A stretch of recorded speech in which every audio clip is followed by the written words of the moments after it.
Kagaya nga na sinabi ni General Luna, bayan o sarili, mamili ka. Yusek, may we get the Malacanang's thoughts on the walkout by the minority senators over a clash with the majority with regard to the proposal to allow online voting? Lumalabas po talaga na maayos naman ang mga rules at nais lamang nila itong baguhin.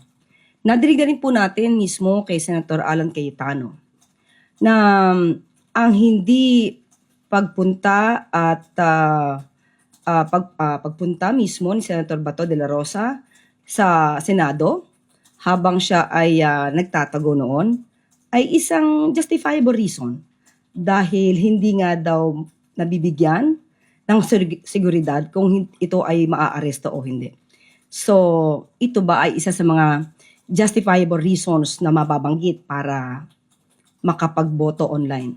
So, ito ay talaga malaking question. Although, noong pa natin sinasabi na ang mga nagaganap sa Senado ay kanilang pagdidesisyon at hindi naman ito panghihimasukan ng Pangulo at ng administrasyon na ito. Ngunit dito natin makikita ang mga Pilipino dito, makikita ito ang magandang pagkakataon para malaman nating lahat kung ang mga liderato ba at mga leaders na ito ay nagtatrabaho para sa bayan o para sa pansarili o pang-iilan lamang. Kagaya nga na sinabi ni General Luna, bayan o sarili, mamili ka. Given that you have always emphasized and Malacanang has always emphasized the need for accountability, sabi nyo lagi, managot ang dapat managot. Ano naman po yung stance nyo with regard to the proposal itself na payagan ng online voting, considering na may mga nagsasabi na it might allow yung mga senador na may haharaping kaso na bumoto kahit wala sila dun sa Senado?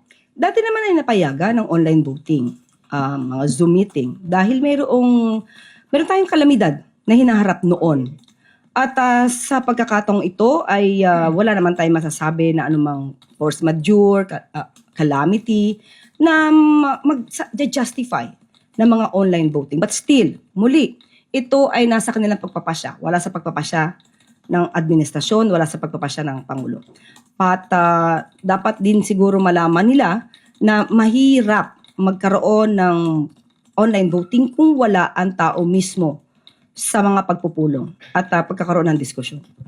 Sorry, isa na lang po pahabol. So, naniniwala ba kayo na yung online voting will enable yung mga pagtatago or makaiwas sa mga pag-aresto Katulad nga or ng accountability po? Yes. Katulad nga na nadinig natin mismo kay Senator Alan Cayetano, bago pa man nangyari itong May 11 incident, siya mismo ang nag-justify na okay lang, ayos lang, na hindi pumasok si Senator Bato dahil hindi nga daw nabibigyan ng seguridad na hindi siya maaaresto.